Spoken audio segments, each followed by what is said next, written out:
School লাইফে দুই ধরনের টিচার, ভালো ম্যাম ভার্সেস রাগী ম্যাম। ভালো ma'am, good morning student, happy birthday to you ma'am, happy birthday. Oh my God, thank you thank you thank you, happy birthday ma'am. Ma'am, এটা আমি আপনার জন্য এনেছি। Oh my God, thank you so much বেটা, thank you. Ma'am, এটা আমি আপনার জন্য এনেছি। Oh, so cute, thank you thank you thank you so much. Wow, খুব সুন্দর। ম্যাম, এটা আপনার জন্য।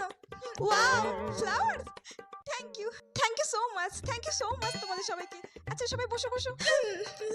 রাকি ma'am, good morning ma'am, good morning ma'am, good morning. Happy birthday ma'am, happy birthday to you. Thank you. Hey, বল না, তুই বল। আমি বলবো না, আমার খুব ভয় লাগে। তুই বল, আমার খুব ভয় লাগছে। আরে এই ম্যাম খুব রাগী, আমি তো খুব ভয় করি। আরে তোরা বল, আমার খুব ভয় লাগে রাগী ম্যাম। আরে বল না, কিছু হবে না, তোরা বল, আমি বলতে পারবো। এত